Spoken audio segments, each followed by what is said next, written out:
Good to have you here. This is Omni View, episode 88. It's June 20th, 2026. And as always, we're covering what happened from every angle. We'll cover what happened, how different viewpoints frame it, so you can decide for yourself.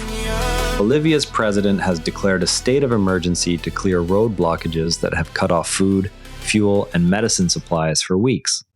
President Rodrigo Paz declared a nationwide state of emergency to reopen roads blocked by protesters demanding his resignation. The move allows military deployment and follows a failed deal with trade unions.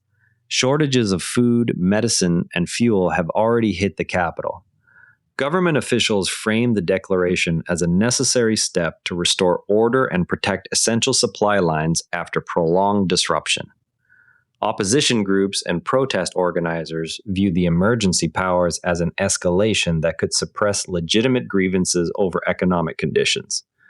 France 24 reports both sides agree the blockades have halted normal commerce. They differ on whether the protests represent popular discontent or coordinated destabilization. What specific powers does the emergency declaration grant the military? Shifting now to Peru, voters await final results in one of the country's tightest presidential races. The margin is expected to be under 1 percentage point. Keiko Fujimori leads, but her rival has raised concerns about irregularities. Fujimori supporters emphasize continuity and stability after years of political turmoil. Backers of the opposing candidate argue that any irregularities must be fully investigated before results are certified. Election authorities have not yet released a complete tally. What mechanisms exist for challenging results in Peru? Next, Colombia heads into a presidential runoff with trust at stake. Conservative candidate Abelardo de la Espriella has consolidated support ahead of the runoff against the incumbent aligned contender. The race highlights deep divisions over the current government's record. De la Espriella's coalition stresses the need for a fresh approach after years of polarization. Supporters of the incumbent side argue that continuity is required to finish ongoing social programs.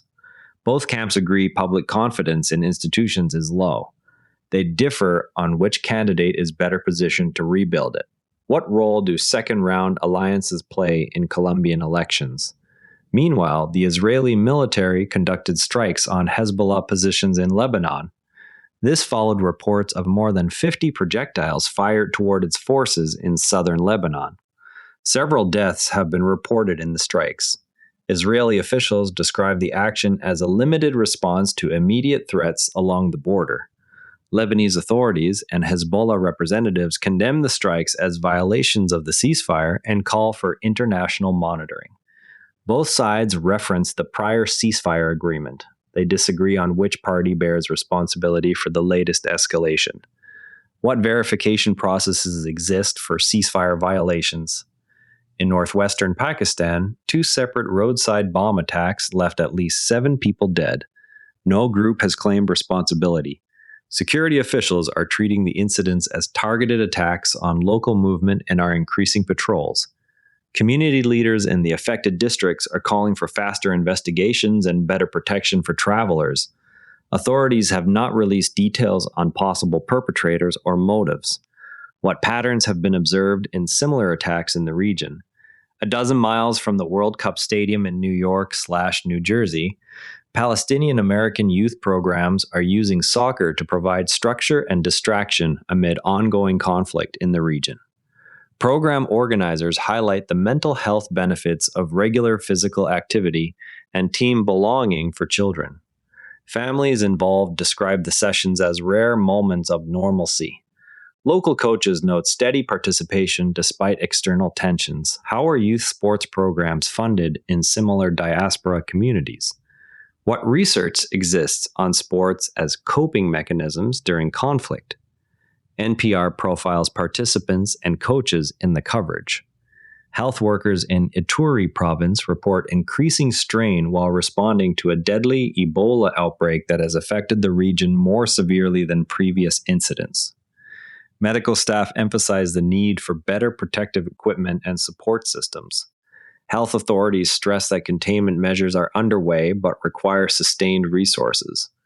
Community members expressed concern about both the virus and the safety of frontline responders. What lessons from prior Ebola responses are being applied? How are supplies and training being coordinated on the ground? France 24 reports from treatment centers on the current conditions. South Korean technology companies, including Samsung and SK Hynix, have paid multi-million won bonuses to employees. The Bank of Korea has flagged potential upward pressure on consumer prices. Industry representatives argue the payments reward performance in a competitive global sector and help retain talent. Central bank officials warn that concentrated wage increases in key industries can feed into broader price growth. Economists are monitoring whether similar bonuses will appear in other export sectors. How do bonus structures in Korean tech compare with other manufacturing industries?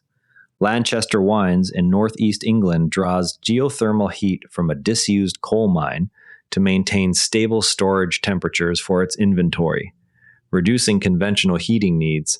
The company presents the system as a practical, lower-cost solution that also repurposes industrial infrastructure. Energy analysts see potential for similar projects given the number of flooded mines across the UK.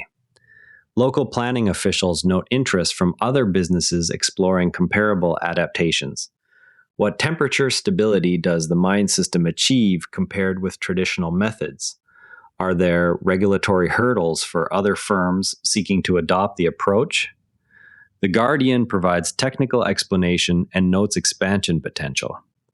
Apple's updated Siri demonstrates more natural dialogue and context awareness during early demonstrations. It responds helpfully across a wider range of queries.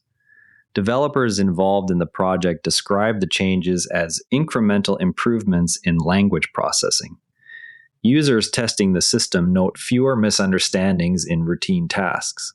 Privacy advocates continue to monitor how data is handled during these expanded interactions. What specific capabilities were added in this update? An unauthorized group asserts it has obtained and released customer or operational data from Madison Square Garden, adding to a week of security incidents reported across entertainment venues. Venue operators have not confirmed the scope of any breach. Security researchers are examining the claims for authenticity and potential impact. Affected individuals are being advised to watch for unusual account activity.